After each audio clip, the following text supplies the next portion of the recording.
need you up here so you can stay up here for me. Is this one? It is? Yeah. Okay. All right, let's go over here.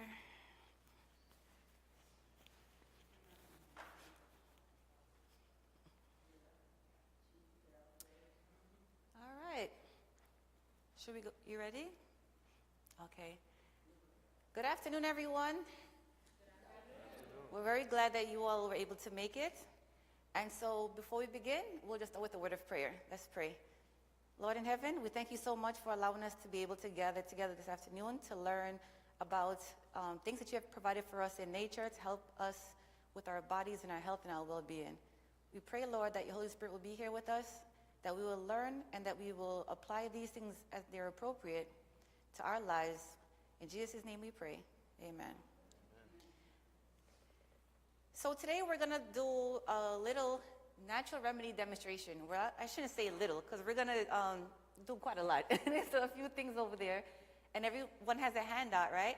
We're going to try to go through the list and do a number of things. And so hopefully it'll be interactive so you'll actually do it so that if you need to at a later time, you'll be familiar with how to do these things. They're very simple, and it's just a matter of understanding how to use what, when, and where it's appropriate. So before we begin, I'm just going to go over just a few slides and just discuss with you a little bit about God's plan. So we learned yesterday, if anyone had missed it, that God made us in his image. We were made from the dust of the ground. And so we learned that the things that are in the ground also make up our bodies because we're formed from the ground. So we learned that phosphorus, magnesium, copper, iron, zinc, all these things that you find in the ground are in our bodies. And so when we need to replace our bodies with these things, we can find these things in the food that come from the ground, right? And so when foods that we eat have a root system, when they have a root that grows receiving minerals and different elements from the ground, when we eat them, we're replenishing what consists of our bodies. Okay.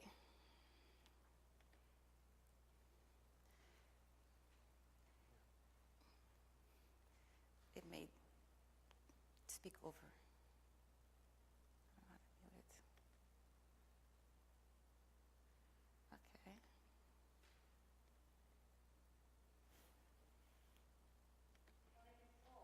Yeah. Well, now we have. I'm sorry. I don't know how to take off my recording. But the foods, as mentioned, that are from the ground, originally God gave to us foods that are herb-bearing seeds, and the trees which have fruit and have a yielding seed. These are things that God gave to us as our meat or as our food. So we have different things such as grains, nuts, seeds, fruits that was given to us as our original diet.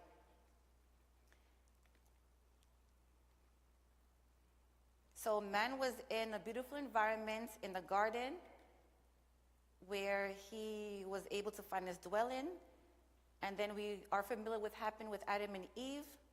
And then after that, God had given to us a new element to our diet, which consists of vegetables.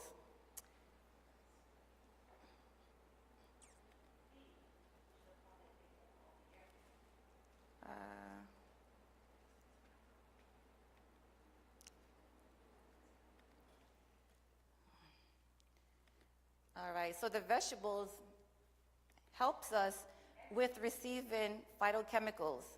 And so when we eat foods that are green leafy, we're receiving basically the chlorophyll, which is the blood of the plant's blood, the green. We receive that into our bodies.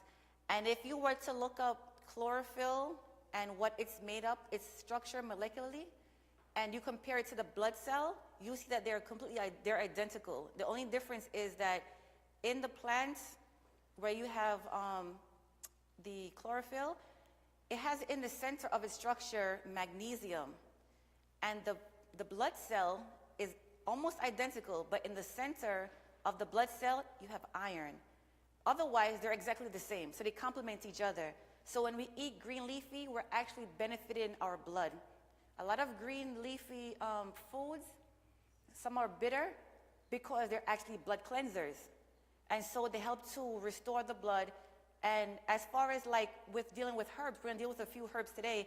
These are called alternative herbs or blood cleansers. They alter the blood. They change the blood from being more pure than how they were originally. And so we get these things from the herbs that was given to man after sin because man's lifespan was shortened. But these things, when added to the diet, will help us to live longer because it improves our blood. And Leviticus 17:11 tells us that the life of the flesh is where? In the blood. So God has a marvelous plan for us. All right, so we're going to just transition now over here. And I don't know if the... we probably have to... All right. So if you look at your handouts, we're just going to go quickly over what is called the 8 laws of health, and then we're going to go right into it.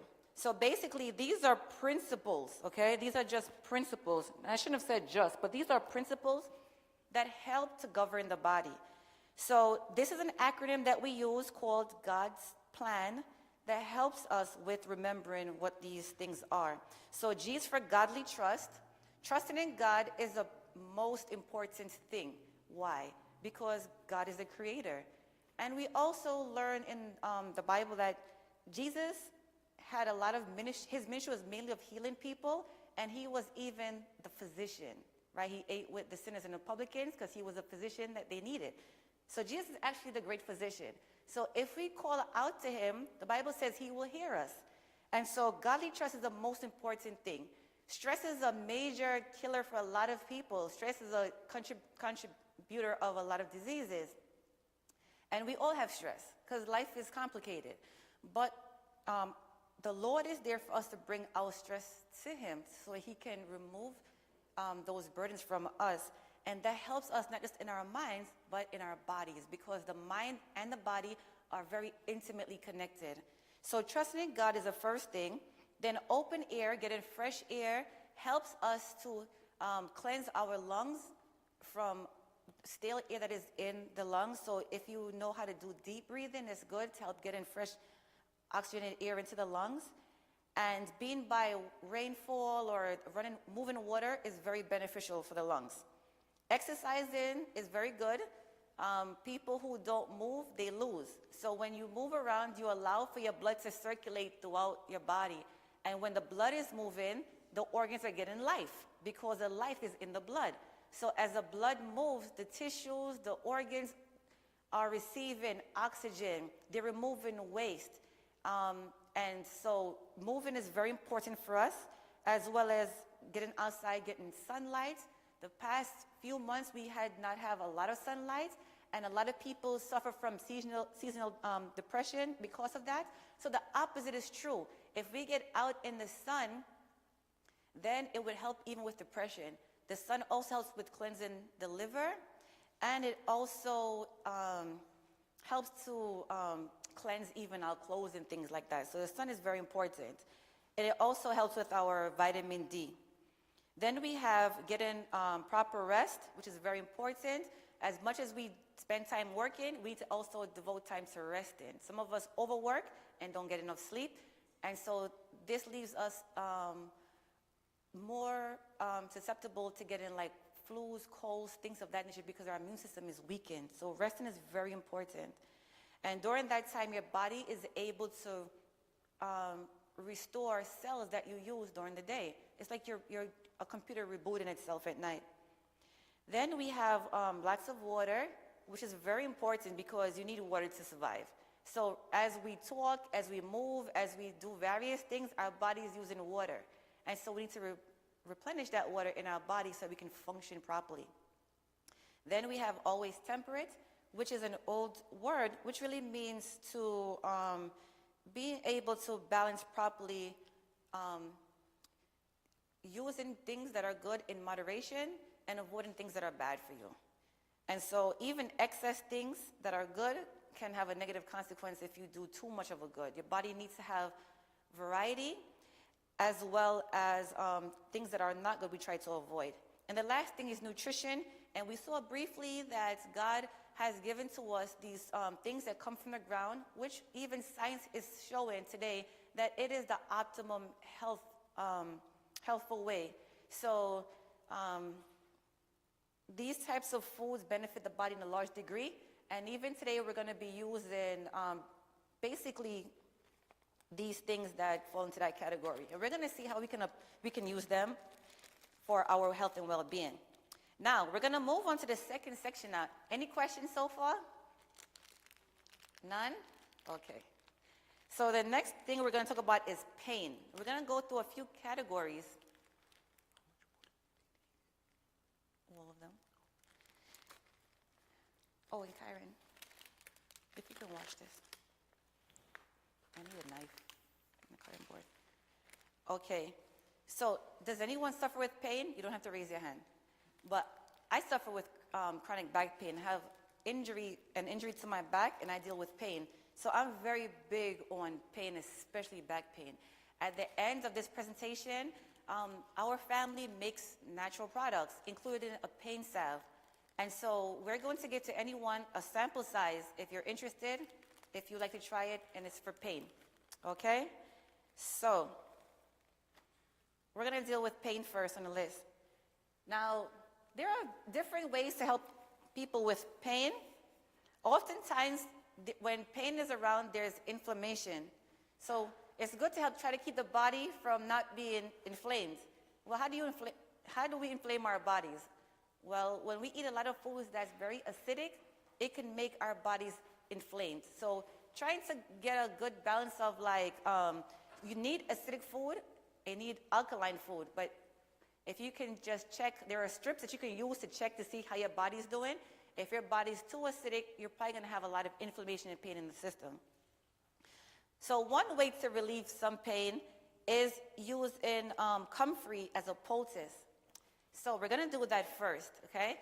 And actually, I went to demonstrate on someone that had pain to see if they brought them any relief. Does anyone have or want to volunteer? Otherwise, we'll just simulate it. Anyone has any back, knee, elbow, joint pain and want to volunteer? No one? In where? In your hands? Okay. Do you want to volunteer? Would like for us to put the comfrey poultice on your hand and see how you feel? Would you like that? Okay. All right. Keiron, we need you.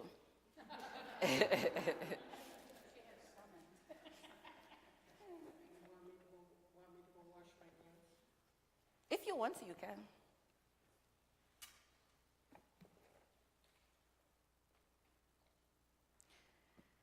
Okay. If you can please put this in here. And if you could just clean this, wash it off quickly, so we're going to use it right now. All right, so comfrey. Who's familiar with comfrey? Comfrey is actually a herb that grows in nature without you planting it.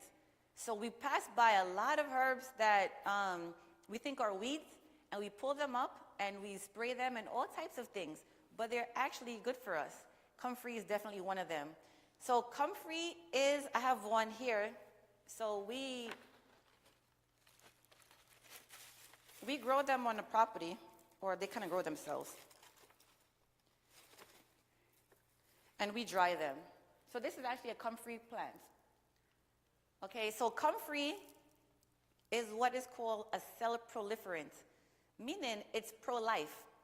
So it's pro-life for the cell. It regenerates new cells. Aloe vera is also a cell proliferant, and we're going to look at aloe vera later. So comfrey, if you are familiar, there's a lot of talk even on like YouTube and stuff. People make comfrey salves and things like that, and we even make them as well. When people have injuries, pain, cut skin, burns, what have you, comfrey has been historically used to restore that. So people have used them for fractures, broken bones, burns, you name it. It restores cells. And so we're going to do a comfrey poultice. And so I have some comfrey right here. What we're going to do is we're going to just add some water. Very simple. You can get comfrey if you don't grow it anywhere where you are, or if you're not comfortable or familiar, because you actually would need to know, get like a book and be able to identify and know herbs. Otherwise, you can get this from the health food store. They have them nicely packaged, looking very pretty, and you can just get them and use them, you know, if you'd like to try that. So when he brings the water, we're going to go ahead and we're going to make it. So a poultice is basically a herb in a pouch. Very simple. All you need is a little water. That should be good. All right. So what we're going to do, we have just some plain water, and we're going to add, well, let me just do less and take out, because you can't take it out once you put it in.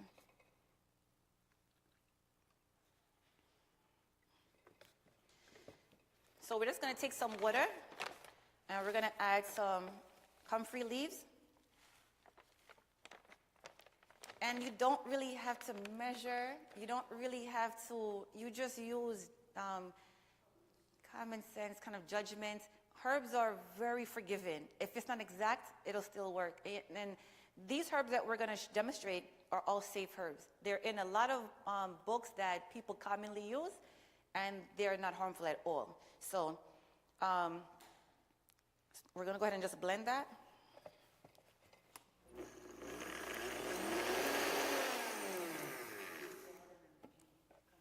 We need a little bit. Yeah, I need a spoon or something.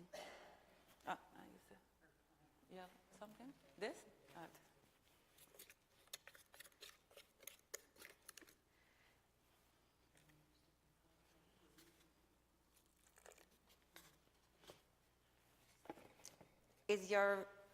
Are your fingers hurting you now? No? Not really? Because we would like a before and after report. But that's okay. We're just trying to get it mixed in and...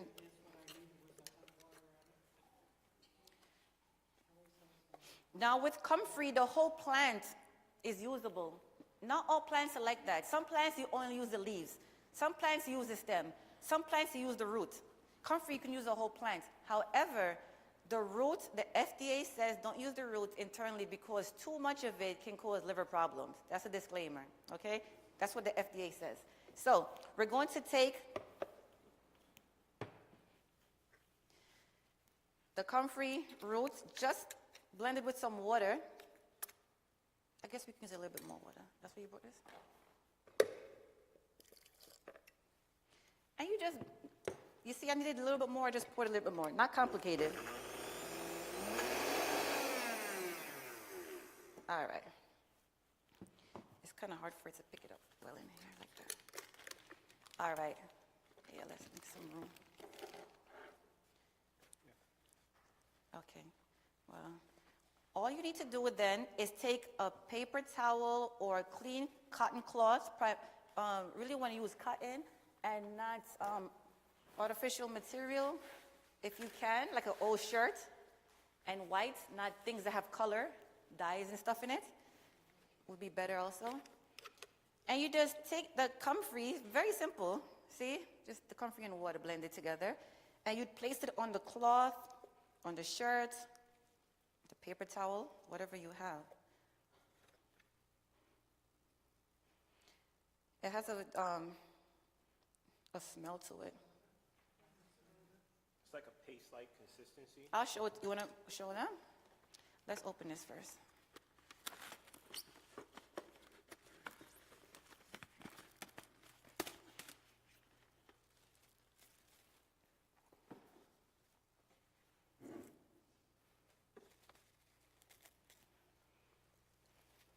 Try to trip it.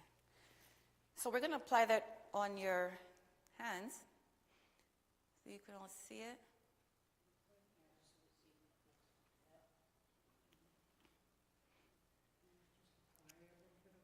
Yeah. I'm going to do it for you. You can come up. So we'll demonstrate how to apply it.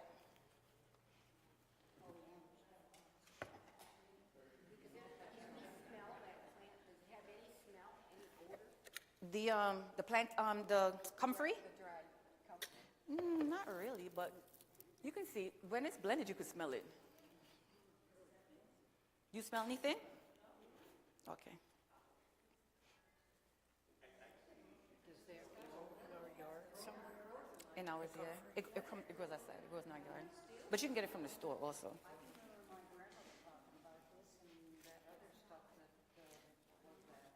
All right. So what we're going to do is we're just going to fold it over so that it looks like this. I just folded it over, okay? Everyone sees that? So the moist part, we're going to apply that to her hands. And then we're going to take some saran wrap and just place it on top so that it doesn't drip. I just clean it out. Yeah, I need it for something else.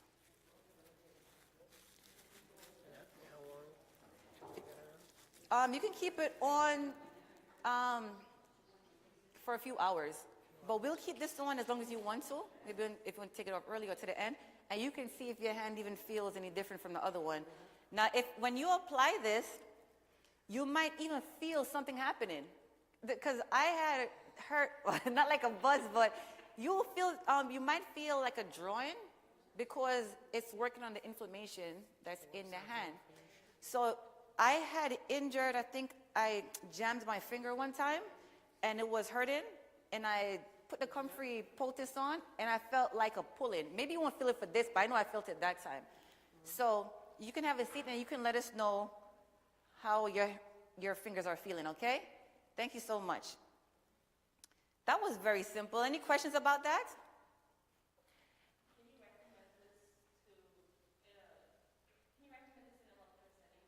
In a healthcare setting? No. You can't recommend any of this stuff in a healthcare setting. This is, no, you can't. So, you might have seen, maybe when you were younger, or your grandparents, they had these things hanging in their house, maybe in the kitchen. Some of this got so dry that it broke off. Anyone familiar with this look? This is how traditionally people would dry the herbs. So they would gather comfrey herb. This is horsetail. Can't tell what this is anymore because the leaves. Oh, this was stinging nettle. And this is mullein. They all have different benefits. The horsetail is good for hair. It's high in silica. Stinging nettle is good for the urinary tract. And mullein is good for removing mucus from the body. And people used to gather them, and then they would dry them in the house or in the barn. Yeah. And then when they needed to make a tea or make a poultice or what have you, they were right there available. So this is what we also do. We live out in a country about an hour from here. And by the grace of God, we have some of these herbs grown on our property. So we do gather them, and we do dry them, but we also, as you can see, we purchase them. It's dripping? Okay. Let's see. Okay. That should work great. Yeah, let me put another piece of this on. Yeah, because it's really quite wet, isn't it? Yeah. Okay, let me just, Yep.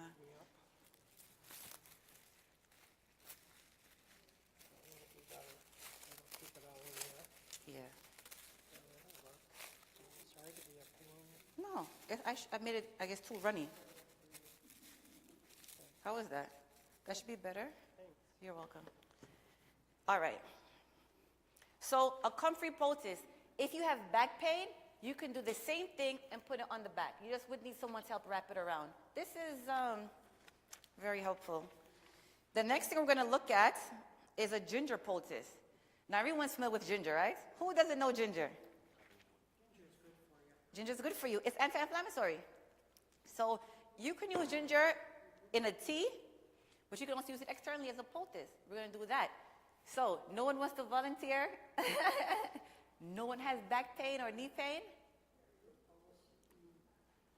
Okay, then I'll just demonstrate it, and we can just see how it's used. Very similar to what we just did, but instead of blending, all we would need to is grate the ginger. Okay, thanks. What was this again? Oh yeah, the oatmeal. All right, so we're gonna take the ginger root and a grater and a paper towel, or if you had a cloth, you can use that also.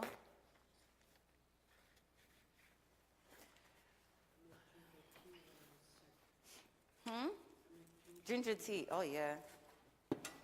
So you just take the ginger and you can peel it if you want to.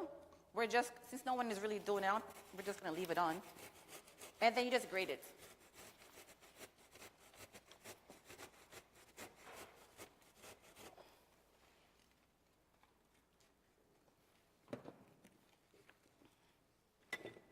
Okay. Very simple. Grate the ginger on a cloth or a paper towel, right? Same thing as we did before. You fold over the corners so it doesn't run or spill. Very simple. This is a poultice, a ginger poultice. If you had paint on the back, you can put this on the back and then wrap it with a saran wrap like we did, and I'm telling you this works. This will help to remove the inflammation and ease the pain. For neuropathy, you can try it. For neuropathy, okay. For neuropathy, for like, from the pain. So with neuropathy, there are herbs that help with nerves specifically. They're called nervines. And two might sound familiar, would be catnip, which people use for cats, but it's actually, people can use it as well. Catnip is a mild nerve sedative. It helps to calm the nerves down. You can try this too, see if it helps with the nerve pain. Another one is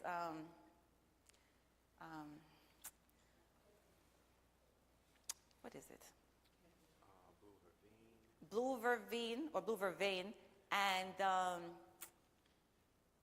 the other one? I can't come to our heads right now, but those are known. They are in health food stores, like natural stores, and they. Oh, sorry, it's off my tongue.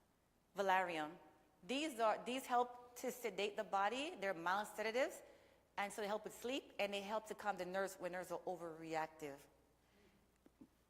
So this is the ginger poultice. Okay, so now you guys are expert in poultices, right? Very simple.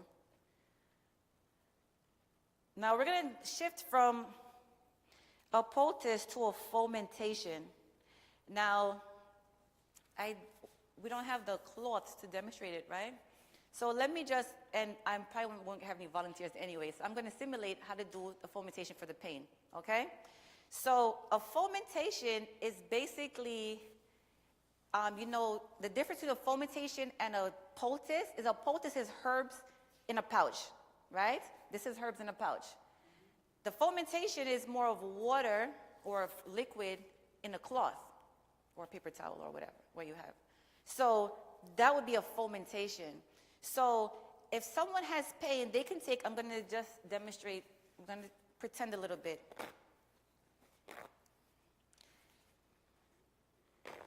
Say this is a towel, like the towel that we would use for like a hand towel, right? And then these are 2 rags, okay? You can roll them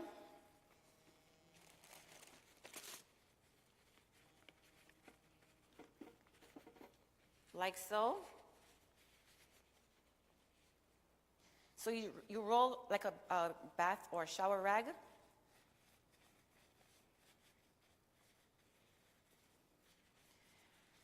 Does anyone in here do any water bath cannon at all? Any can any food? Okay, so you may have a water bath canner, and it has in the canner the rack. You can have a little water and let it steam, and then have the rags on the rack, and they would get hot and steamy. Or you can put this in a microwave if you want to, and get it hot and steamy. You would then carefully, use the tongue, and carefully put them on your towel, the short towels, or a large if you wanted a large size. So you would place them on the towel, place them on a towel, and then you would fold over the towel. Now the heat is inside from the rags and the steam. This is really a type of hydrotherapy, because hydrotherapy is water in 3 forms, which the 3 forms that water comes in: liquid, solid, or steam, or vapor. So this would have that steam and the steam on the rags, right? And then you'd place this on a person laying on the bed or not really walking around. They'll be laying down, and you'd place this on the area. And this will give them relief, because now they have that warmth, which is going to open their blood vessels and allow blood to flow in that area. And that's going to remove congestion that they had in that area and help to relieve the pain. So heat is good when water is with it. So heat plus water is safe. So you have in here the rags that are steaming. You put it in a cloth and just place it over. Then it's like you kind of get these in spas, like spa treatments. They do something similar to it. Sometimes they put like a hot rag on your face when they finish your facial. That's very similar. So we put that though in another towel, because the ones inside are hot. So you don't put that on the body. You put the outer towel on the body while that is wrapped inside. Okay? Does that make sense? So why would it work? Why would it help? What does heat do? Dilates, open up the blood vessels, and then what happens? Decongestion. There was congestion there that was causing the inflammation, and now it's removing that and allowing blood to flow. So now that you understand the concept, and see it's very simple. If need be, you can help someone, or someone can help you with it. It's very simple. Another type of fomentation, which is not really for pain per se, is a castor oil fomentation. Castor oil, is anyone familiar with castor oil? Okay, castor oil, though, some people take it internally, and it's not recommended because the castor oil beans have some toxins in it. So it shouldn't be for internal use. But external use, it works really well. And we even use it in our products. We use it in our soaps. It has a lot of benefits for the skin. Now, I'm going to show you how to do a castor oil fomentation. Say, for instance, if someone has cysts, ovarian cysts, or in the breast, right? You can take a cloth, but know that if you use a cloth, you probably won't be able to use a paper towel for this. You probably have to use a cloth. Know that that cloth is going to go bye-bye, because you're not going to get the oil out of the cloth. Castor oil is going to just penetrate it, and it's not going to come off. So cut an old shirt or something and use it. So say this is an old shirt. What we would do is we would take, I have a lot, How do you feel? Any different? Yeah. I feel no pain. You feel no pain? All right, let me just wipe that off. It really works. It really works. Share with them. Speak up, speak louder. Tell them how you feel. Thank you. So you said what now? Feels great. It feels great? And so there's only a few. I couldn't bend this finger before. And now you can, yeah, I'm telling you, this is from the Lord. These are things that He has given to us to use. After you finish it, you just dump this in the garbage. You can't reuse them because it was working. So it was pulling things out and so forth, so you just dump that. Oh, you can dump it, okay?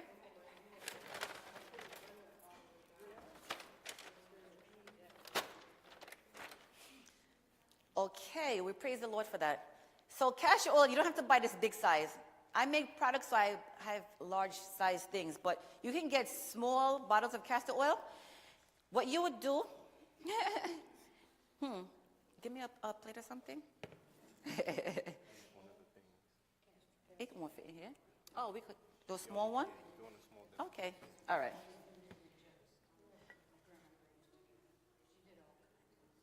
All right. My husband said to me, no, don't do it like that. So what we're gonna do is we're just simulating anyway, so we'll do a small size. You would take the, what we normally do is we get like a baking pan, and we put the cloth on the pan, and then we pour the castor oil on the cloth, and we just go like this to get it absorbed in the cloth, right? So we're gonna try to do that like with this. You wanna saturate the cloth. It's very sticky.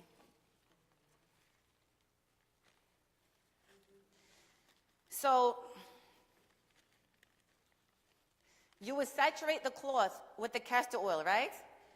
Then we would place it on the baking pan and put it in the oven at low, like warm, just to heat it. So when you put it on the body, it's not cold, right? Because the body doesn't like stuff like that. The body likes warm. So you put it on the body, and then you can just put this Saran wrap around, like you put it here, put it wherever you have like lumps, right? That what this does, it will help to break it up and remove it from the body. So cysts and things like that, fibroids, these types of things, you place it on the area outside the body and cover it with the Saran wrap. Say, for instance, I put it here and I Saran wrapped around. Then you can even leave it on overnight, and in the morning, hopefully it didn't shift and it's on your bed, because you're in big trouble if it's on your sheets. And then you just take it off, and then you throw it away. With a lot of these, because herbs work slowly, they don't always have immediate results. You may need to do with them for a period of time. So don't give up and say this doesn't work. You have to probably do it for a couple of days and be a little consistent. And then, by the grace of God, you will see a difference.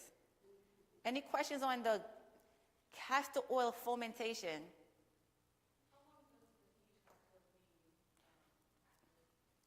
Just a few minutes. So when you put it on the body, you're like, that was cold. It's warm when you place it on. It's going to cool down naturally, but when you initially put it on the body, it's going to be warmer. It will feel better. And then your body's own heat will keep it not so cold. When it is like cold like the next day, it's useless, right? So just for a few minutes in the oven on very low, I think the oven goes on to like 150 or something like that. Very low for just like 3 to 5 minutes just to keep it warm. And then you can just apply it. Okay. Any questions? Any other questions? Right here. Okay. So we're going to move on from pain now to cold and flu. You see that on your sheet? All right, so now we're going to do what is called nature's flu shot. Actually, we might do that last in this section. Let's first try, because Keiron, you would need to, cut these and... You can go to, so we can switch sides. Okay, we're all going to try, if we want to, the nature's flu shot. But we're going to do that at the end of this section. So we can, don't mix it, just like prepare it. So we're going to skip over that for just a second and go now to the cough syrup, okay? Now the cough syrup is very simple. This consists of, as your sheet says, garlic, honey, garlic and or onion.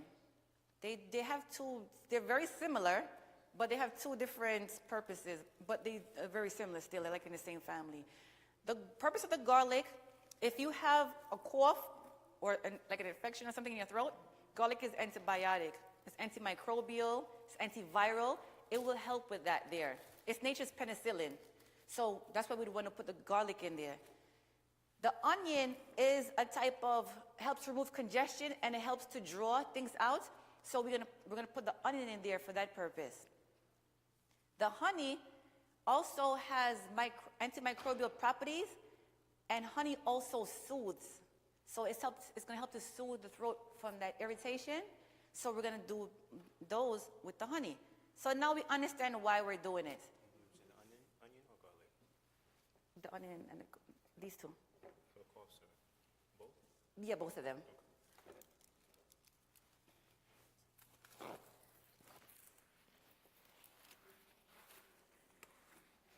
So you just take a clean jar.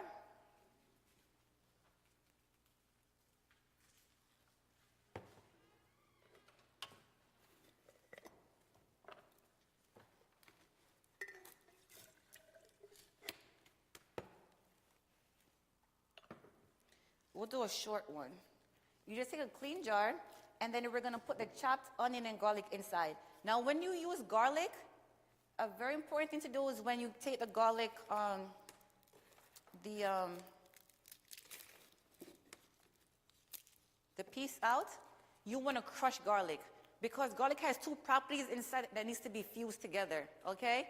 So if you have a garlic press, it does that for you. If not, you can use like your knife and just press it so that it crushes.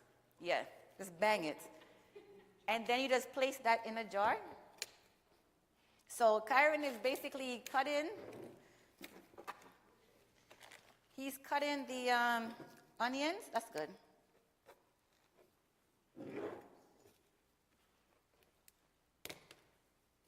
He's pressing the garlic. How much? You can just guesstimate, okay? We eat this all the time, so we know it's safe. We eat it raw, we eat it in salads, we eat it in our food. It's just garlic and onion, okay?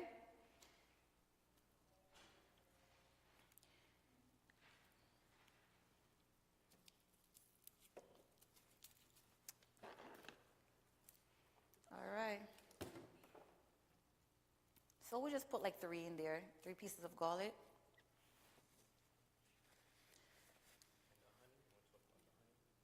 Yeah, I mentioned the honey already. Well, the best kind of honey to get is local honey, which this is not. This is store-bought. But any honey that you can get is perfectly fine. We do the best that we can, and we just ask the Lord to bless our efforts. No, this isn't. This is from the store.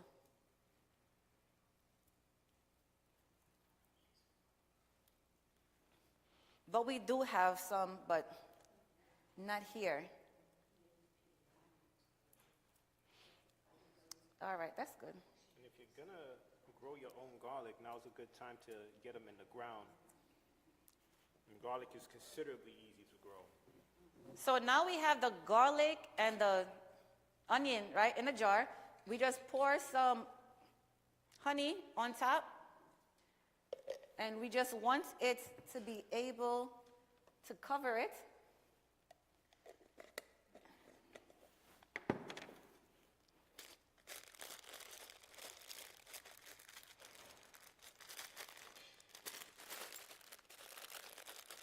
And then we just stir it up.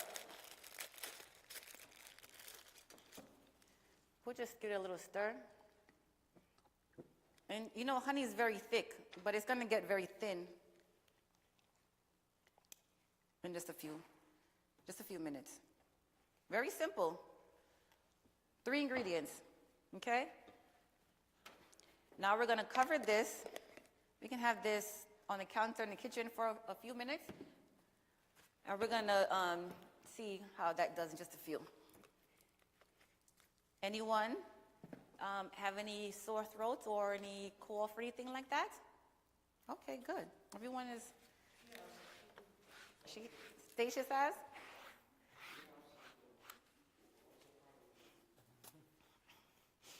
All right, you can start cutting these.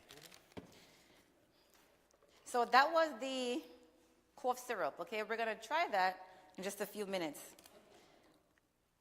Now the next one is we're going to do a little steam hydrotherapy for congestion, right? So we have a cold and sometimes we feel congested, sinus problems, and so we feel very stuffy. We're going to do that now. So you get that pot for me? The big one. Is it boiling? Okay, perfect. Okay, we're going to simulate. I'll just put this here so it's not on the table.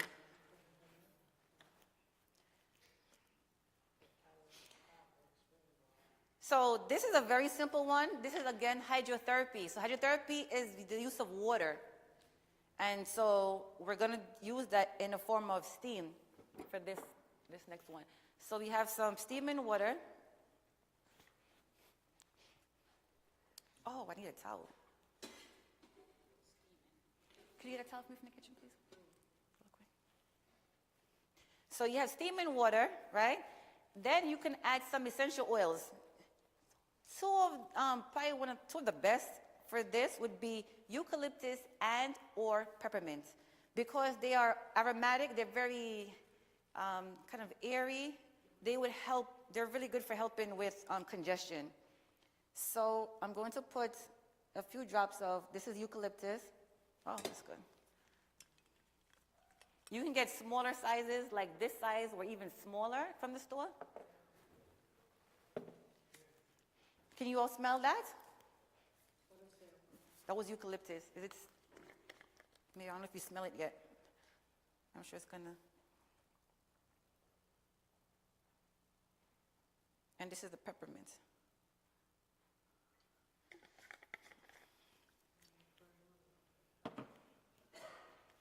So, anyone has a congested, Statius, do you want to come up and? Okay.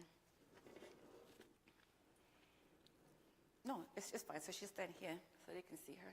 You can come around, please. You smell it, right? So we're just going to demonstrate a little. What you would do is you'll hold the towel and kind of put it over your head, like so. Hold it with your hands. And go like this. Not on your head. Hold it. And go over the, you can use a bigger towel. Take it off. And then you just inhale, okay. Inhale the steam, right? And it's going to, you can smell it, right? Yeah, I was wondering. Can you smell it? Oh, I can definitely smell it. Could you smell it? So you would take deep breaths. If we had a bigger towel, it would, thank you, Statius. It would be a bit more effective. But you want to make sure that. You got a good whiff of that time. Make your eyes water. You would leave a space. You don't want to cover, say you were covering.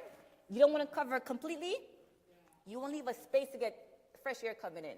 And then you. Yeah, a lot of fresh air to come in and take the deep breaths.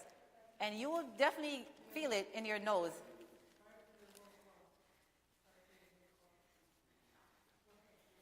Okay, thank you. Or let me just put this aside. All right.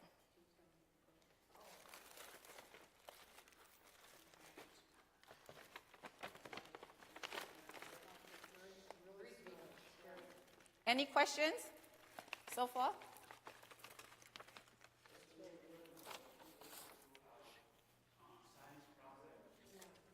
Mm-hmm. You can use this what we just used. That was the steam inhalation, the eucalyptus and the peppermint essential oil using steam. Steam is one of the best things for the lungs. Even when people have like croup, that lung problem, like children or that cough, I forget what it's called. They usually recommend steam. Like even in the shower, like taking in a lot of steam, it helps with the lungs, the alveoli and all these things, the bronchioles. So steam is really good. So we use steam to help with that.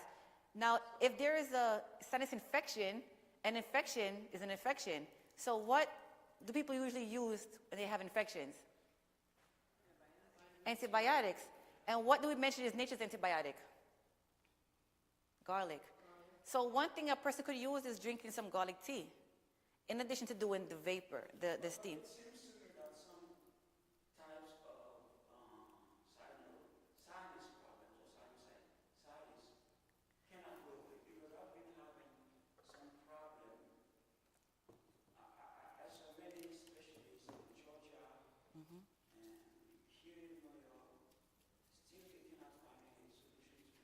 Okay. Well, I don't have the answers, but I can say that when the body has a condition, usually it needs to be cleansed. Think of it like this. The Bible teaches a principle not to put new wine into old wineskins. So if our bodies have not been properly cleansed from toxins and waste, even if we put in things that are usually helpful, it won't really do the job. So usually if a person cleanses their body, and the best type of cleanse will cleanse all channels, all 7 channels. Your colon, your liver, your lungs, your blood, your kidney, your skin, and your lymphatic system. Once that's cleansed, first of all, your body doesn't feel completely different. You feel like a brand new person. Usually, the body is now so set that it will clear up things naturally because it has removed the waste and the toxins. Then, if you still need to apply these things, they will work different from how they would have before. So, one thing to consider is cleansing the body. I think I'm going to talk at the end about a simple 3-day juice cleanse. And also avoiding certain foods. I'm not saying that you take these foods in, but I'm just saying in general, foods that cause a lot of congestion and things like that, or foods that are mucus forming, and there are 2 main culprits, dairy and milk. And I think the most is cheese because it's concentrated. It's like a concentration of like milk and stuff like that. So those usually cause a lot of problems with the respiratory tract as well as the lungs. There have been studies of children who had asthma, and they were told to stop eating dairy and cheese and things like that, and it completely went away. So those are things to consider. And again, when you're using natural remedies, you may need to use it more than one time. We don't have a thing. You could have just... Mm-hmm. Yeah, because we can't think. Yeah. Okay. Yeah. Yeah.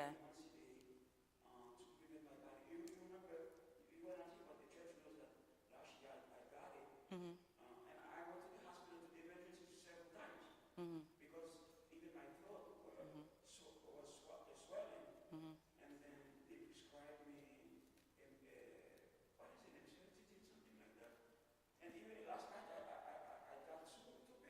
Okay. Yeah. Okay, there are certain herbs that do help with those things, and there are some that you can get from a store. They have them in formulas already made. There's some that are for allergies. My mother had allergies the other day. She only gets them around this time of year, and I bought one for her, and I told her, I bought it for her, and she didn't take it. And then she was sneezing on the phone with me. And I said, take the thing that I bought you. And she said, okay, I'm going to take it. A few days later, I called her. I said, how was that the other day that you took? She said, oh, I took it. And she said, it stopped right away. So I can recommend to you later if you'd like, so that you can get, it's similar to this. It's already formulated. So you can use it that way. Basically, mullein, we're going to use mullein. I think we're going to use mullein. I'm not sure if we're going to use mullein. Mullein is a type of herb that helps to remove mucus from the lungs and from the body. Mm-hmm. Even during a few years ago, people were using it to help remove that from their lungs. Mullein is here. I didn't bring this is, where is that thing? This is mullein. But you can get it from the health food store, already prepared. Mullein grows. Yeah, this is dried though. I dried this. Yeah, but you don't want to take it from the cracks on the road. But if you want to get an idea, because you've seen it before in nature.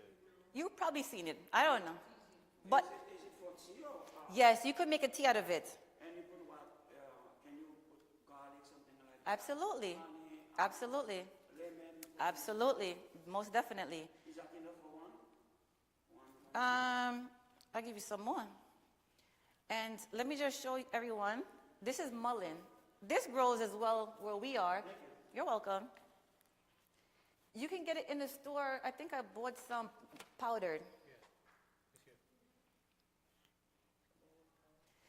Yeah, it's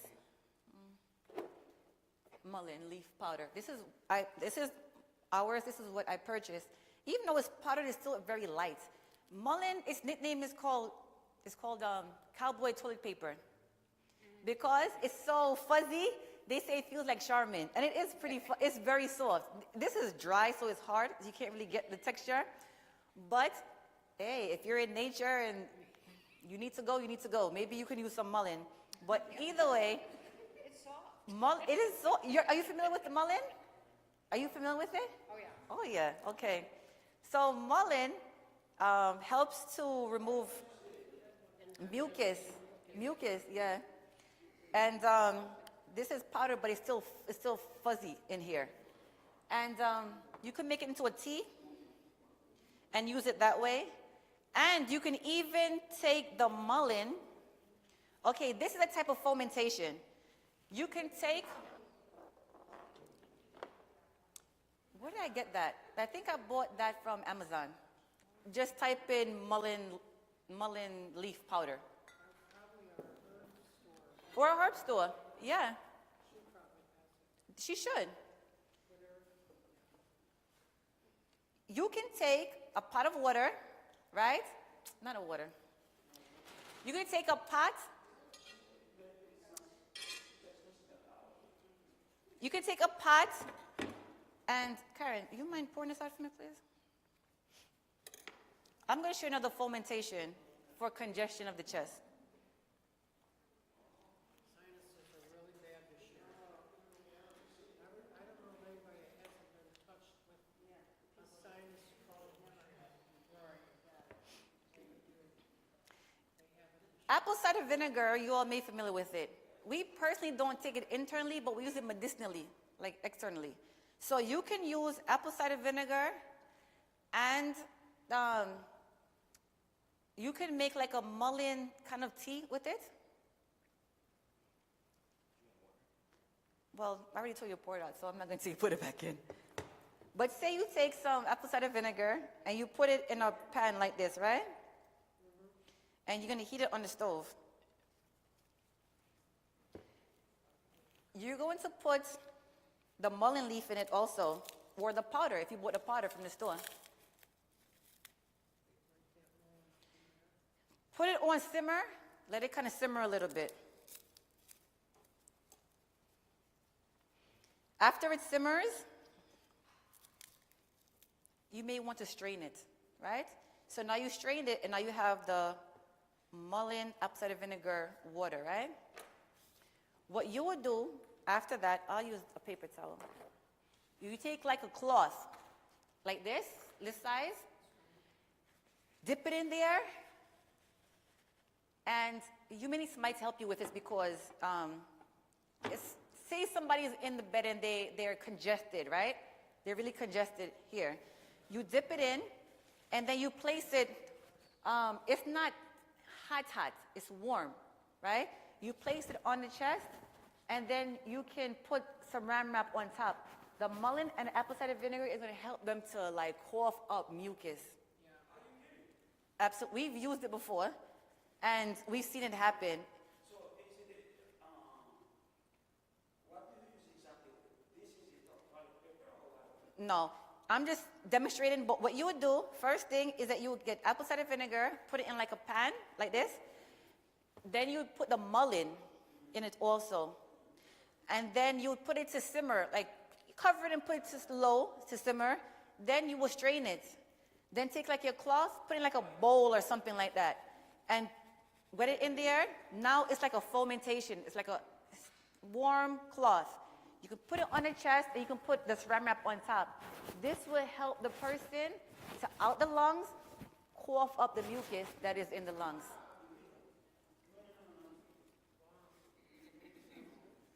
And we've done it before on a family member, and it worked marvelously. The person couldn't sleep, and they were coughing, and then coughed, and out came, we had to rush and get the garbage can, and the mucus came out, and that was it.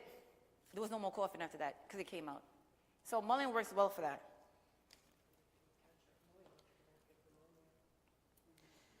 Okay, the next thing is mullein. Hot foot bath. We don't have to demonstrate. This is very simple. If a person has congestion from a cold or flu, they may feel congestion in their head or in their chest, wherever the congestion is.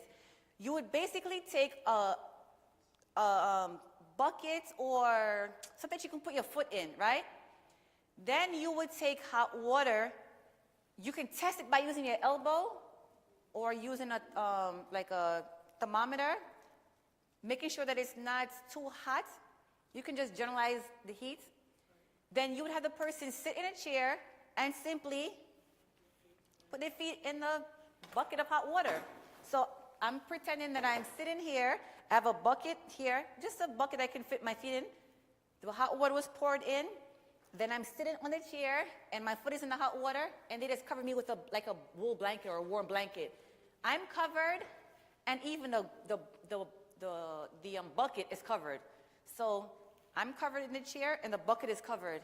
And I'm sitting in there, and my feet in the water is going to allow the same thing as we mentioned what heat does.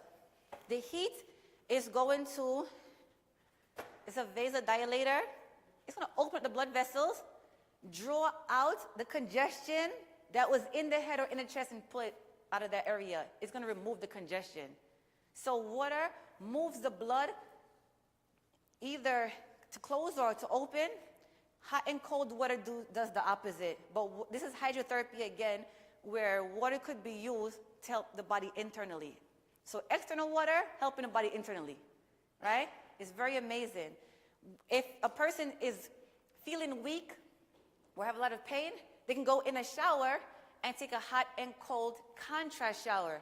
So it'd be 3 minutes, hot water, not scalding your body, but you want to make sure it's hot enough, right? So that you do that for 3 minutes, then you switch the pipe over to cold for 30 seconds. Not lukewarm.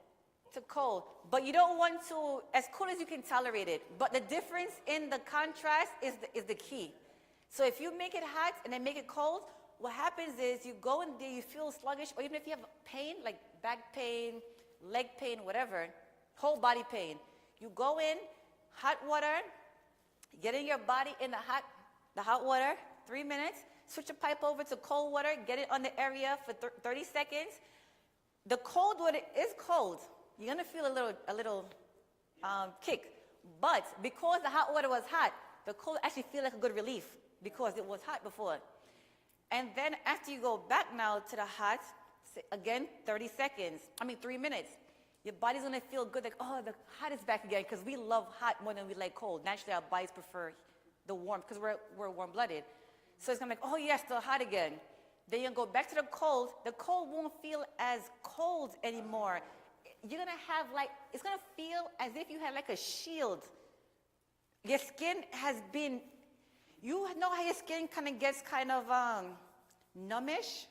It's gonna have a little bit of that effect because of the contrast that you're doing. So you won't feel too much of, hot, cold anymore. It's 3 cycles. But what you would feel, what would be happening inside is your blood is moving now. It's going throughout your body because hot opens the blood vessels, cold closes. It's doing this, and it's moving the blood throughout the body. You finish now on the cold, which is 30 seconds. So the 30 seconds cold, you turn it off, you dry your body off, put on some nice socks, don't put your foot on a cold floor, make sure your body is dry, and you have socks on, and you go rest your body. You will feel, by the grace of God, a difference in your body. It's like a tonic. And a tonic is a type of toning effect. It kind of tones the body. It kind of builds it up a little bit really fast. And it helps to relieve pain also. So that's... You said 3 cycles, 3 hot. Yeah. Yes. And the last is hot. Last is cold. So you start with the hot, 3 minutes, cold, 30 seconds. Hot, 3 minutes, cold, 30 seconds. Hot 3 minutes, cold 30 seconds, and you're done. And you want to lay down for a little while and just rest, because even though that wasn't like you didn't do a workout, your body was actually working inside, and you will feel good to just relax for a few minutes and feel the effect of it. All right, so now we have the syrup. It's more runny. And so now we can go ahead. We don't have a strainer. You have a strainer? With a strainer? By any chance? Yeah. A very thin, like a strainer, like a very thin? No? Okay, no problem. We can just use our spoons. Anyone want to try the cough syrup? Come on. All right. There we go. We don't know for this, pardon me. Okay. All right. The honey? Yeah, we are. A little tiny. Okay. That's good. All I right. have a taste too. Okay.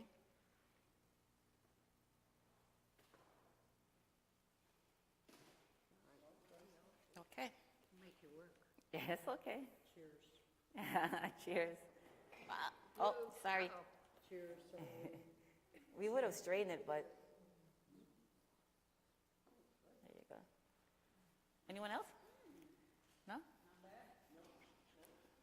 It tastes kind of good.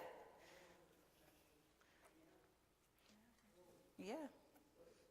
Let me give him more.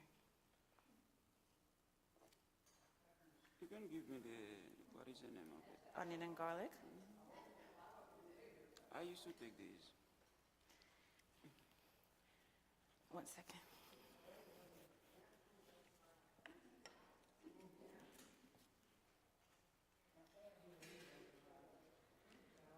Yeah, you can take this like you would take a cough syrup. Like every few hours, if you need to, for the cough. You're welcome. So what do we put in here? What are the 3 ingredients?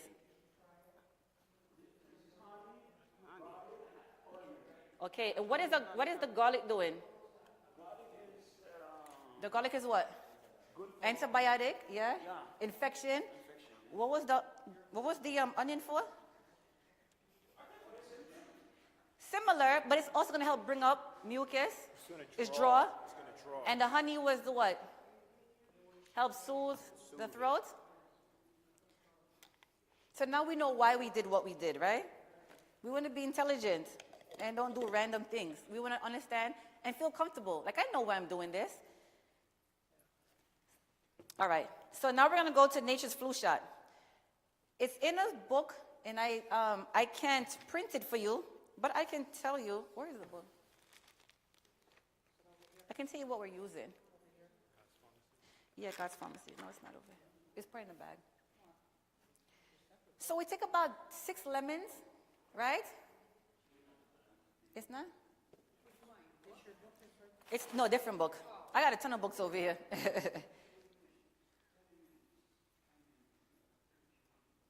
So you can put the Keiron, you can put the the pineapple. So what we have here is 6 lemons, a bulb of garlic, the whole bulb, right? Yep. A whole bulb of garlic, right? Not the cloves. You put ginger? Yep. The whole bulb. The whole bulb. This is a nature's flu shot. So this is to help with flus and colds. So they're pretty aggressive, so we're going to be pretty aggressive, right? So we need a whole bulb of garlic. Then you use, so the lemons are, the citrus helps with colds, citrus fruits. And right, and the vitamin C. And then you have the garlic again, which is what? Antibiotic. I'm sure, yeah. And then you have ginger root. You can use a powder, but I think we use a whole ginger. Yep. And the ginger has anti-inflammatory properties. You know how your body feels when you have a cold, you feel it achy and all that. Then we have honey, which has some antimicrobial properties also to it, as well as the pineapple juice, most definitely. So and then 1 tablespoon of honey. And then we need to put cayenne. We have cayenne, right? Yes. Okay, then we're going to put a little cayenne pepper. Now, the cayenne pepper that we purchase is not the regular one from the supermarket. We get this from a health food store, or you can get it from Amazon. They come in different strengths. So this is a hotter cayenne. The one that we get is 90,000 heat units. It's a very hot. So we're not going to put a lot. But we're going to give it a little kick so we don't... Okay, that's good. Sure? Yeah. It's just a little bit. Yeah, that's not a lot.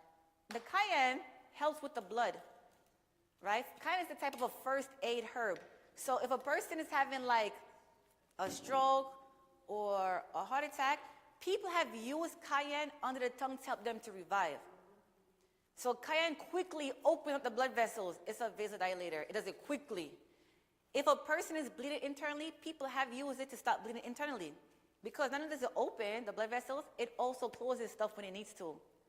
If a person has a cut that won't clot and they're continuously bleeding, you can even put cayenne on it. It will sting more than burn quickly. And then it will clot the area and you will stop bleeding. So cayenne is a first aid herb. So cayenne is also in here. It's going to help with the movement of the blood. Because if you're sick, you definitely want that congestion to go away. So you need the blood to flow and things not to be stagnant. So cayenne is in here also. So we're going to go ahead and blend it.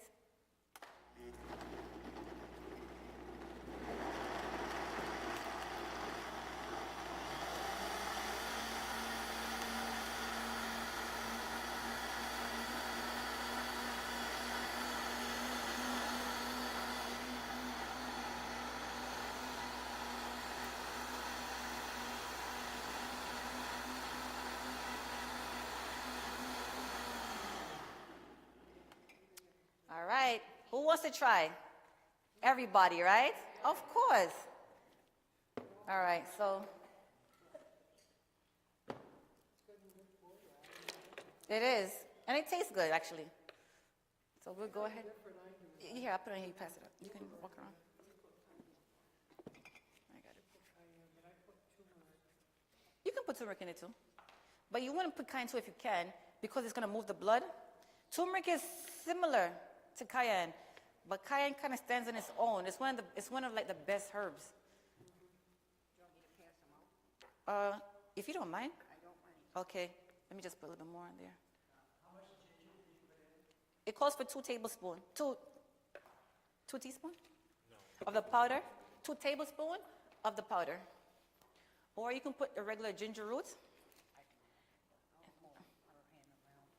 Okay.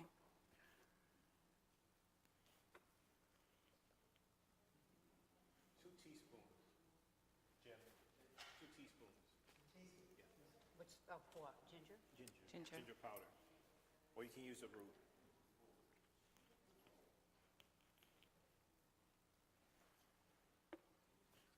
That's it. I don't think there's much. And if you want more, we have more. You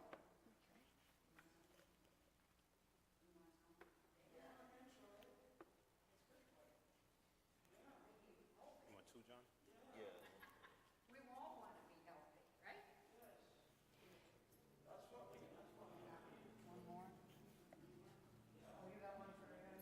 That's it?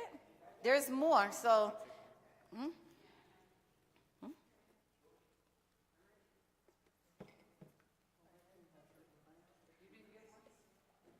You didn't get one? I got one right in my hand. Oh, you got one? Okay. Yeah, but do you have one right here? Yeah. Oh, it is on the table. Ellen needs one. There, right there. Thank you. You're welcome. Okay. And one more. All right. So let's try this and see.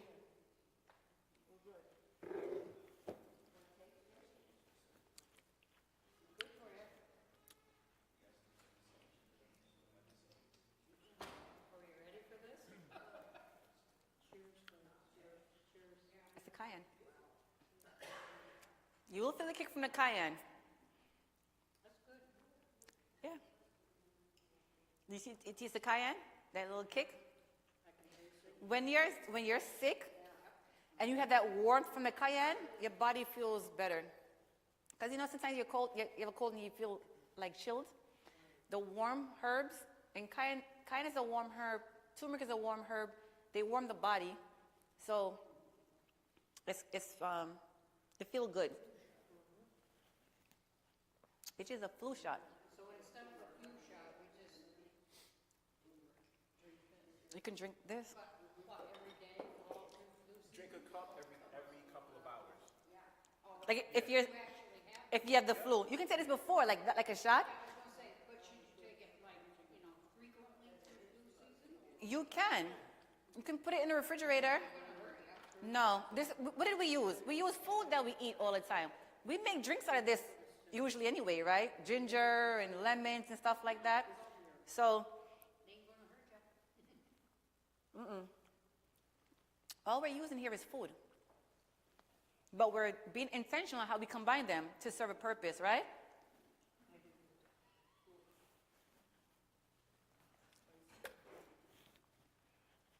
All right. Okay. We probably need to wash this out. So now we're going to move on to, see if you can find a cup or something right there. Yes. So yeah, you can take this. And what is boiling? We're going to do 2 teas. This is one, this is the other. When you come back. All right. Next, we're going to go to the stomach. So a lot of people have stomach problems. So we're going to go through a few simple herbs that can, by the grace of God, help with it. We don't have to make this because we're familiar with these two. This is very simple. Ginger and peppermint.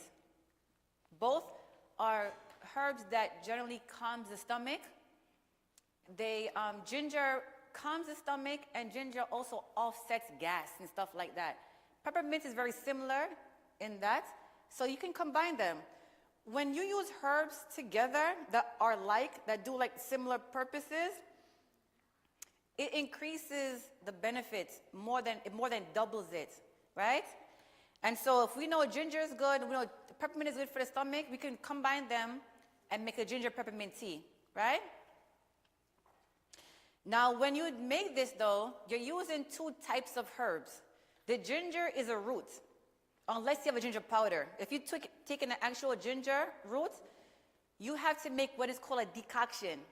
You want to take the ginger, and you want to, okay, you see how the ginger,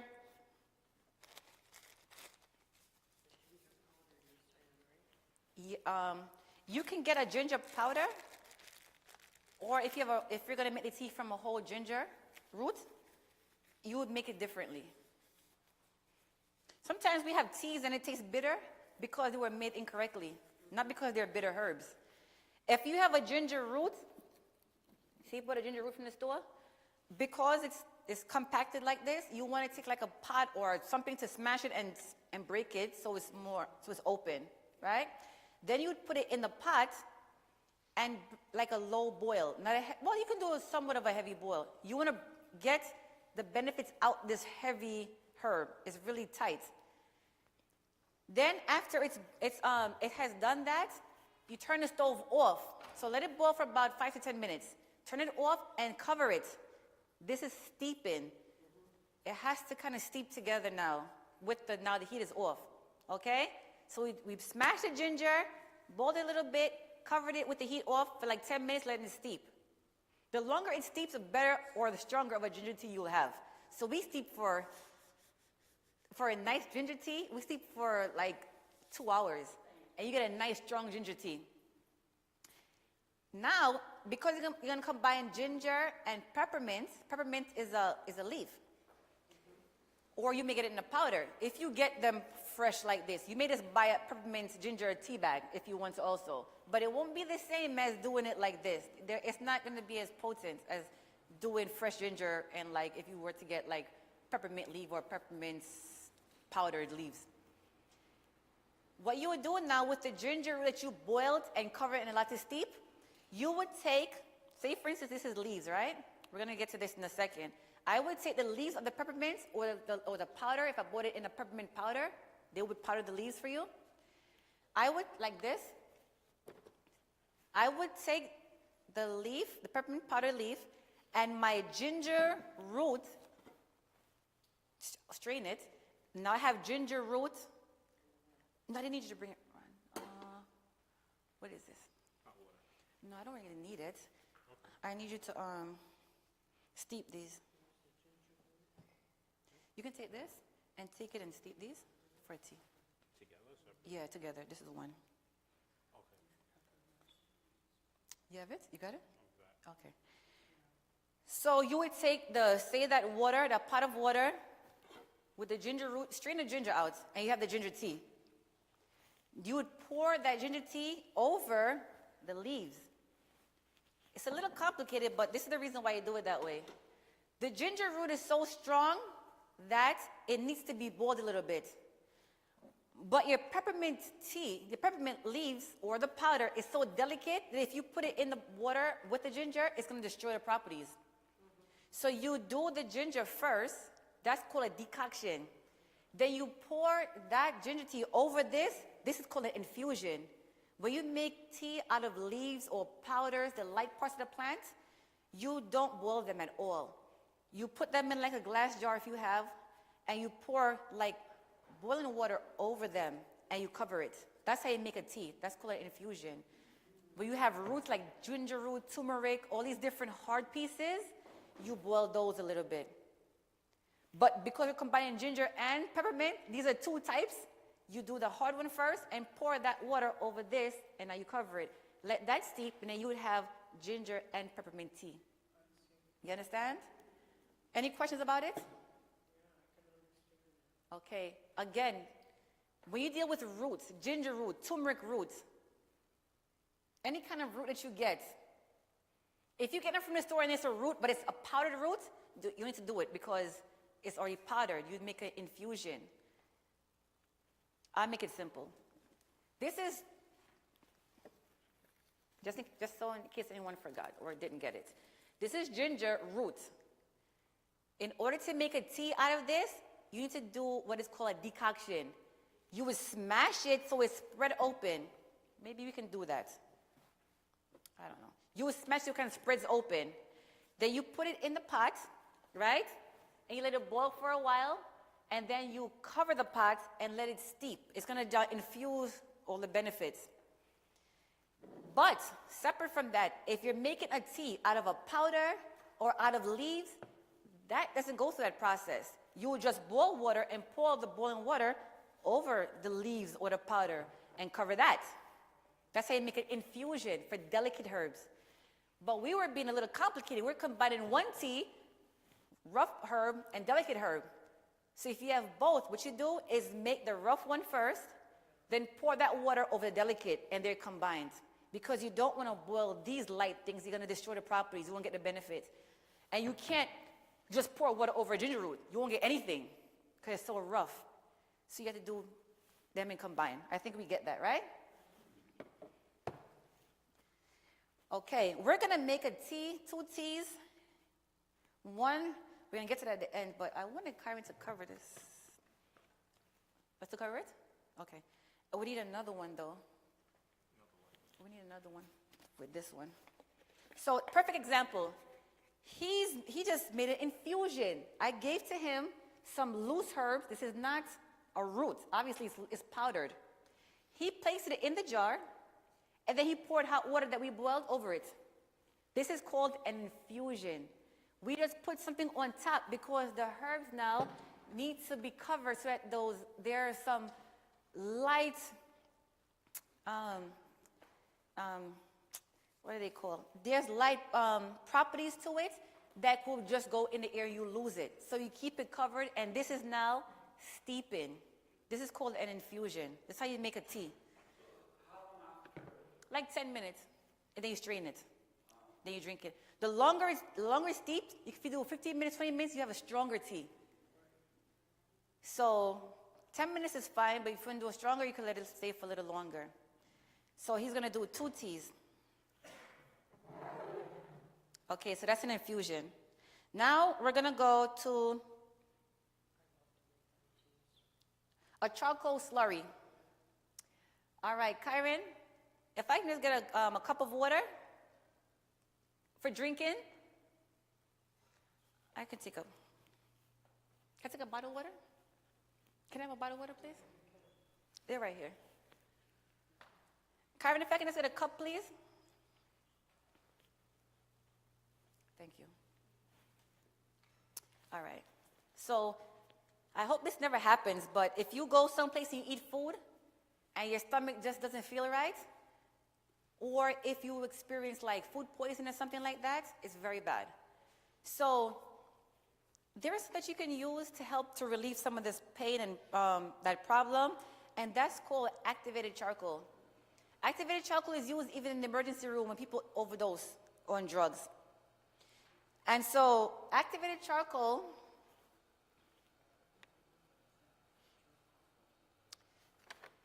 is charcoal from the coconut shell that went through a process and they made it activated, meaning that they made it more, I believe it's absorbable to be, or easier to use. It's a very light powdered, it's pulverized. It's not just a regular powder, it's very light. It's very airy. So you can make a mess if you're not careful with it. What you would do to make, if you had stomach problems, even, I have used this for an allergic reaction. I ate something and I was quickly breaking out. And so I made some charcoal water, which we're going to make right now, and I drank it. And I made like a charcoal poultice. And I placed it on the area, and it stopped like immediately. So you take some water, and you take the activated charcoal. You can get this from a health food store. You get it online at Amazon. Some people carry it around with them because if they're traveling, they sell it in capsules. So if you travel and you're going to be eating out, in case people get food poisoning, people get it that way in the capsule. So you would just need to take a little bit of the, let me see how much I have in here.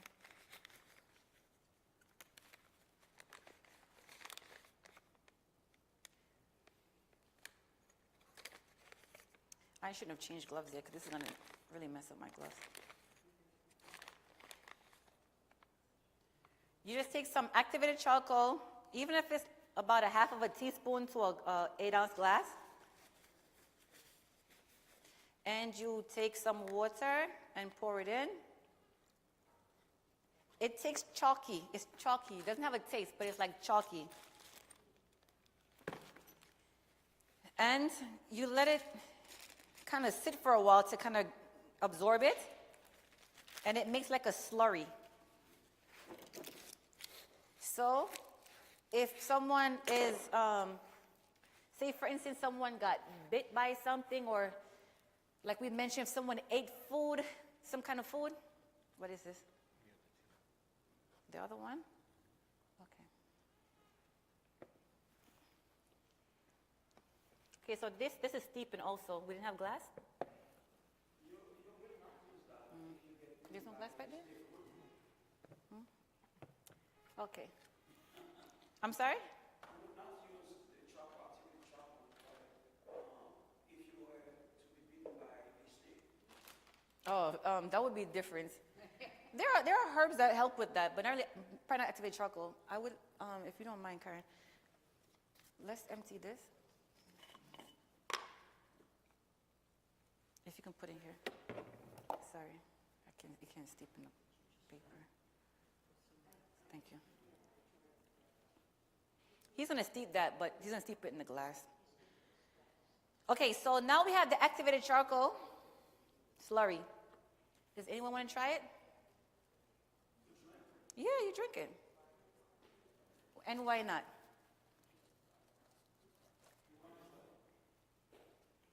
Is your body feeling warm, too warm from the cayenne? Yes. Yeah? Probably, right? It's warm? Okay. So anyway, this is how you made the charcoal slurry. It's just charcoal and water. Can you see it? It's dark. It's just charcoal and water. And you just drink it. I'll drink some.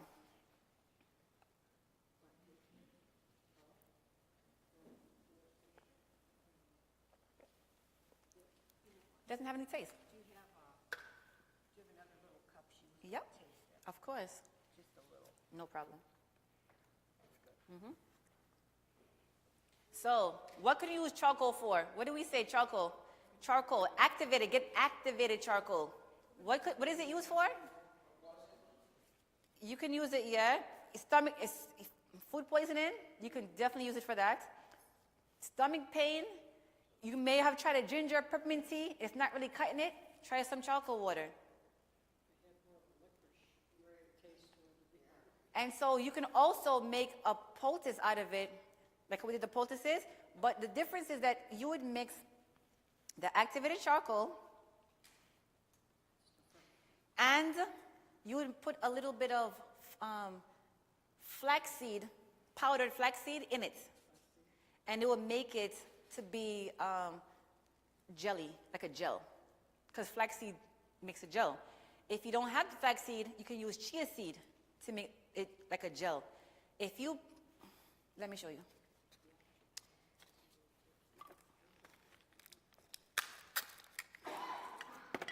Okay, now we're going to steep this one.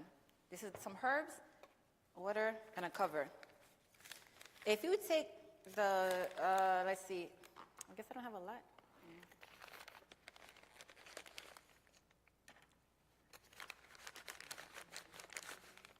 Okay, you take the activated charcoal.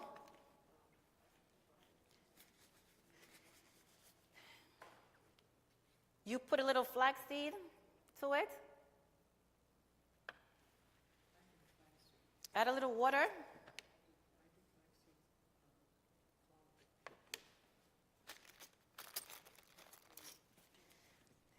Mix it in.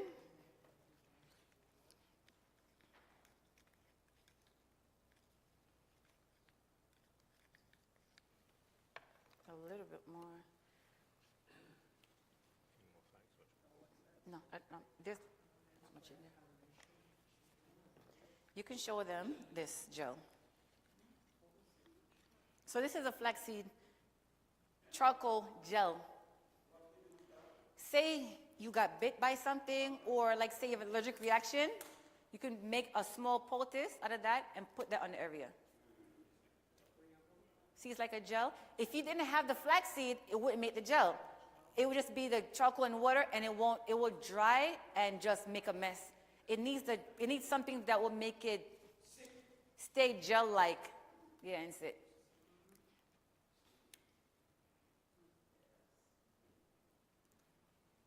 Then you would just take that and put it on a paper towel or a cloth. I'll show it to you really quick. Say you had an allergic reaction and your arm has a rash. This is what I would do. I can't tell you what to do. I would drink charcoal water and I would do a poultice on the area. I'm gonna just place it on here. So I would shake a little charcoal water, ate something or whatever, and I'm having a response to it. It's gonna actually draw out my body, whatever that was. Okay. Then I would just put the one that I made for the poultice on a paper towel, like so. You can make a big one. This is just a small one. Fold it over like we always do.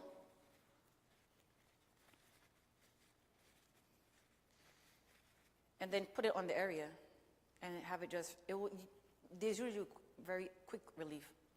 This is a charcoal poultice. Okay, we have to move a little quicker now, it seems, because we're running out of time. So we're going to do very quickly,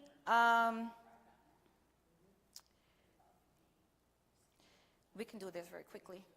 All right, we're going to make very quickly something for the stomach. A lot of times when the stomach is having pain, or people have stomach problems, they need to clear their bowels. Clearing your bowels is a very important thing. So we're going to make a quick, like a confectionery kind of treat that is so high in fiber that it will help with that. You can eat it now if you want to. It's going to be a little bite, or you can take it home and eat it another time. So what we would take is, I probably need one of these bowls. We're gonna take some ground flaxseed. We're gonna take some chia seed. They're both grounded.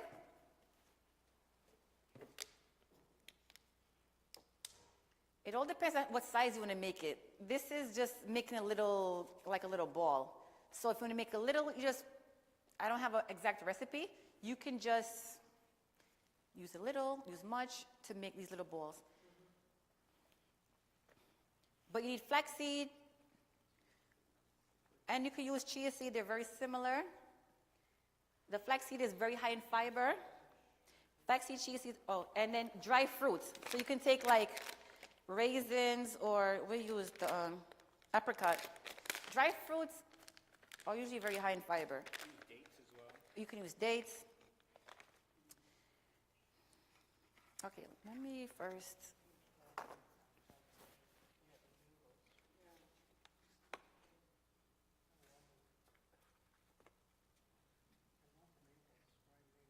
I think I'm missing something to roll it in.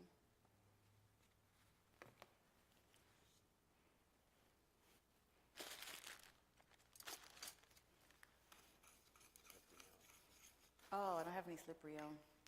Okay, you can use slippery elm if you had, which we don't. Let's use a little oat. We'll use if you don't have slippery elm, you can use a little oats, like oats. Okay, slippery elm is a slippery herb, and it helps to soothe inside. Oats are very similar. Not exactly similar, but oats are very mucus-like, very slippery, like we make oatmeal. So because we don't have any slippery elm, we're going to use oats.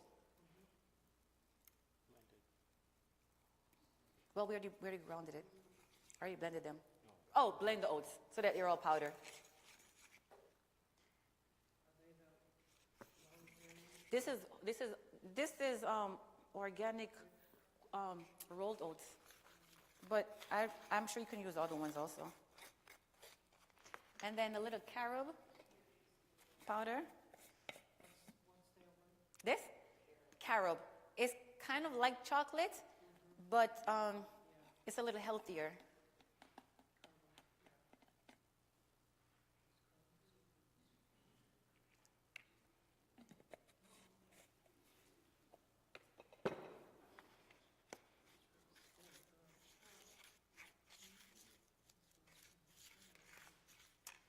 It's actually in this, where's the book? Let me see. 135 in here. Let's put this one. Can't see. No, wrong. Let me see what book is this. No, wrong one.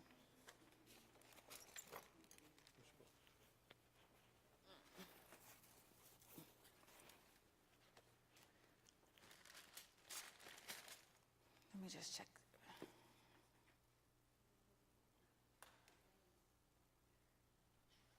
Oh, blackstrap molasses. Okay. Yeah, we'll use a little blackstrap. Give it a little liquid. This is blackstrap molasses. Blackstrap molasses. Or you can use sorghum.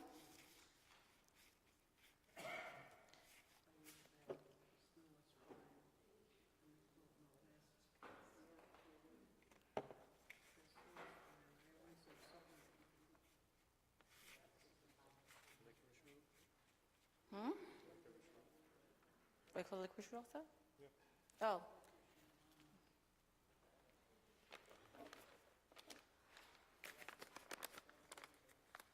And a little licorice root.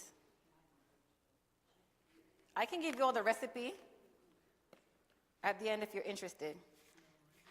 So we're going to combine it, and then we're going to, let's see how well it's going to stick.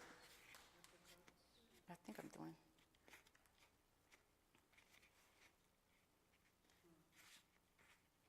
All right. We have any plates of these? You might have to add a little more black strap. That's quite a combination, isn't it?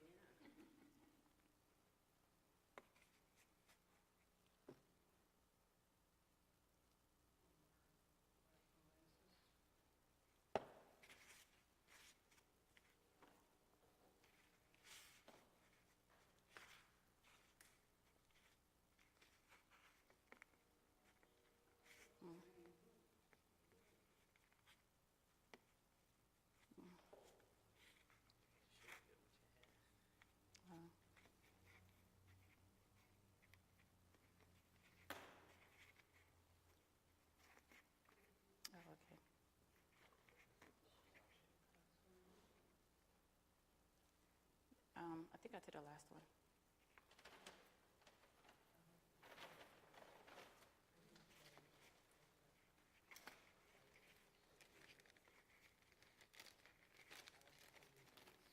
Oh, you have another pack?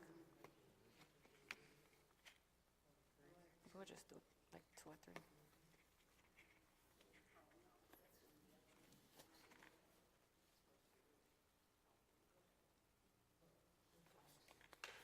One more.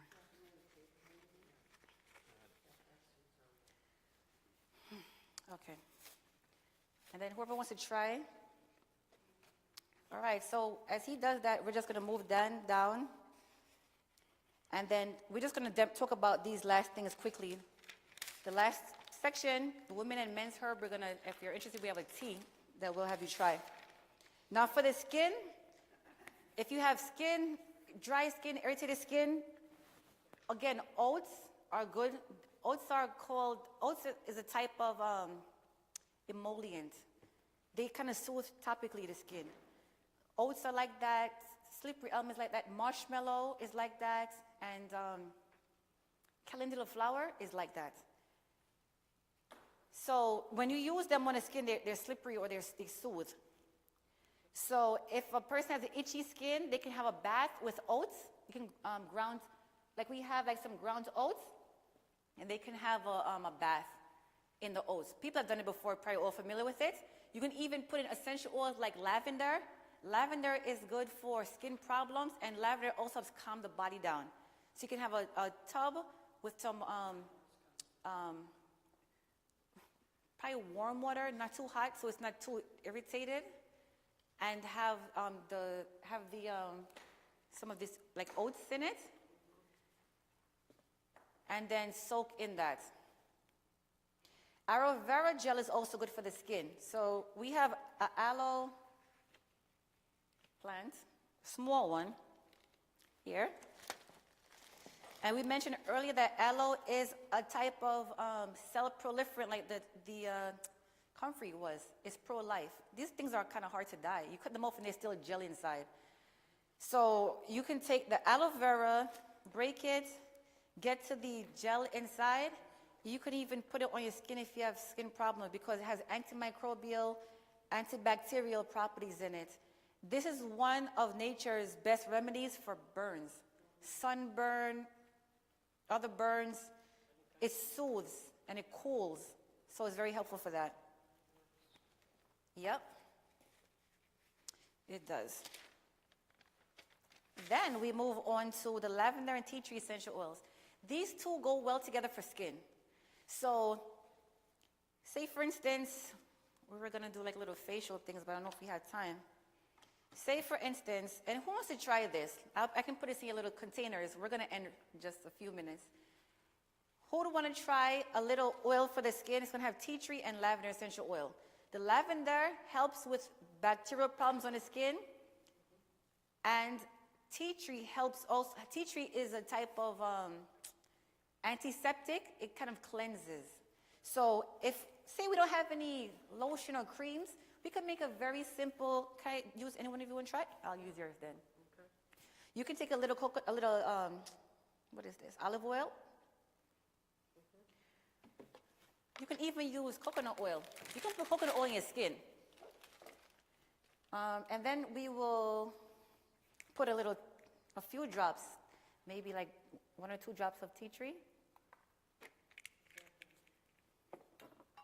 And lavender, we'll put like 3 drops of lavender.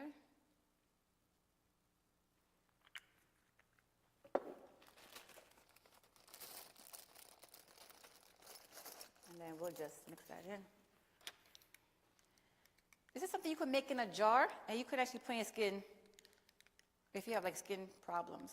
Or you can just eliminate the tea tree if you don't want it and just have lavender in the oil. You can just put it in your skin as like a skin oil. So you want to try that? I made a lot, actually. Anybody want a little bit of it in their container? You want to try it on your skin? Okay. Let me separate this because I made a lot for you. I'll bring it back. That's all right. You can take it back right there.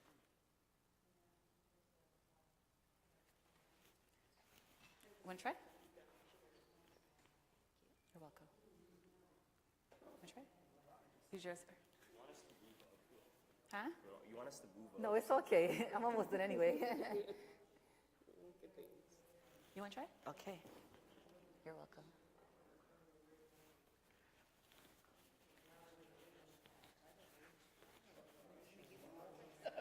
All right, here you go. You can even use coconut oil to do the same thing, but coconut oil you want to melt down. You can melt it, then drop those in, put it in a glass or whatever, it's going to firm back up. And then you have that, it'll rub in very quickly on your skin. You can use either. You can combine it if you want to also. It does, however it works, they're just the set difference. Coconut is going to make it harder. This stays liquid. Yeah. So this works well because it stays liquid. So you can put it like in a jar. Did you put a little aloe vera in there too? You can put aloe vera in it. Yes, you can put aloe vera in it. You can put a lot of various things in there. So very nice for the skin, right? And then lastly, this guy. Dry hands too, doesn't it? All right, so we have now, where is it? Okay, let me put them in there. Here, let me. We can try now the carob balls, the high fiber balls. And then lastly, as Karen's going to bring that around, I'm going to mention to you a few herbs that you can get in a health food store that are helpful for the skin. There's calendula flower or calendula flower. That's an emollient. It's good for the skin. There's black walnut. There's black walnut trees around upstate New York. The black walnut, the leaves, and the hull, they're both antifungal. We have 5 people. Or you can cut it in half if you wanted to. You want to cut Ron? You want to cut him in half? I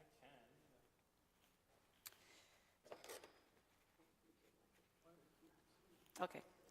What? Excuse. Sorry. Sorry.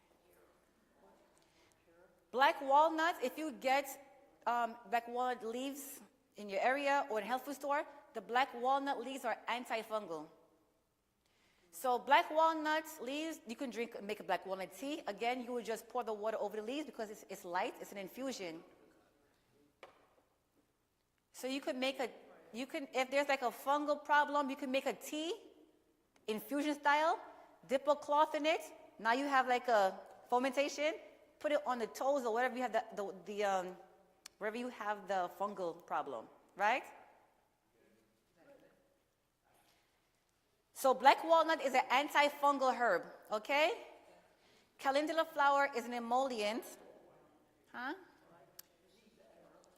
Chickweed is for itchy skin. Chickweed for itchy skin, okay? Again, when herbs are combined, they work well together, okay? And then lastly, for men's health, I have a list of just a few herbs here. Men want to keep their health well. Their prostate, they want to focus on one of those as a very important aspect of their well-being. Pumpkin seeds helps with prostate health. And pumpkin seeds also helps with, I think it's parasites, I think it is. Worms are parasites in the body. Then saw palmetto is a herb that works well for men for keeping their prostate in good health. And we have a herbal tea. We have no strainer?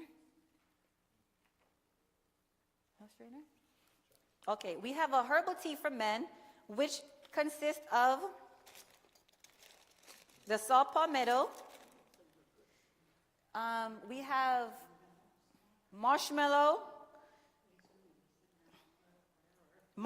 roots, which is also another emollient for the skin. Internally is a demucillant. So and when you take in, like say, the oats, it has like a soothing. That's a demucillant. On the skin, it's like an emollient. It's very similar, just externally. So the men's tea has the saw palmetto for the health, for the prostate, and we have a little marshmallow root, which helps with the healing of the prostate, and a little fennel, which I believe is for fungal, as well as help with the taste, because the saw palmetto taste is kind of different.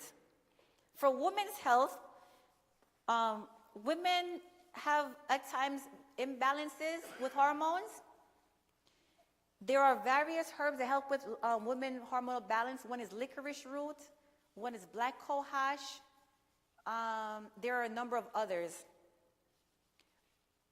And so they help the body to be balanced as far as its hormonal states. And then there's red raspberry leaf tea, which is a very popular tea for women. If you go on like Amazon, you'll have them sold by different sellers, and they package them very pretty. It's just red raspberry leaves. And so it's nothing more than the raspberry bush. They got the leaves, they dried it, and they make a tea out of it. It's good for women's health in every stage: puberty, childbearing, menopausal. It helps with providing the minerals and the nutrients that our bodies need for our health and well-being. And because like cancers and things like that are very rampant in women's health, one thing to focus on is keeping the liver healthy, because they say that a cancer is accompanied by a bad liver. So a liver cleanse or herbs that help with the liver is what grows all the time now outside as spring comes? Dandelion. Dandelion roots, or dandelion, the root, the flower, the whole dandelion plant is a liver cleanse. Okay? The whole plant. Yeah. It's very bitter. Because yeah. So we have, for the women's tea, we have black cohosh, licorice, alfalfa, which is it's a superfood, alfalfa. It's very high in minerals. It's a very high mineral food to feed the woman's body. And then we had the red raspberry leaves. So black cohosh, licorice roots, alfalfa, and red raspberry. So if anyone's interested in trying those, the men's one and the women's one, we'll just have to strain it for you, and you can try it. So I hope that everyone was blessed by today's demonstration and the things that you've tried. And I hope that you said that you can do these things at home if need be. Does anyone have any questions or any thoughts? All right. Well, as I mentioned before, if anyone wants to try a sample size of the pain salve, we make a pain salve, and we have sizes for sample if you have pain, or it works even for nerve, for neuropathy. We have sample size if you want to try it. And if you're interested, we have other products in the back, including herbal soaps. If you're interested, it's back there. Any final questions or thoughts? Thank you. You're very welcome. You're very welcome. Well, we hope that you are blessed, and then we'll just close with the word of prayer. Want to pray for us? Sure, let's pray. Heavenly Father, we thank you, Lord, for the things that you provide for us in nature, for the healing of our bodies, Lord. I pray that we will remember the things that we have learned, and we'll be able to apply them. I thank you, Lord, for the wisdom that you have bestowed, and for all those that came this evening. And I pray that we will continue to be blessed, and that we will continue to trust in you in all things. In Jesus' name we pray. Amen. Amen. All right.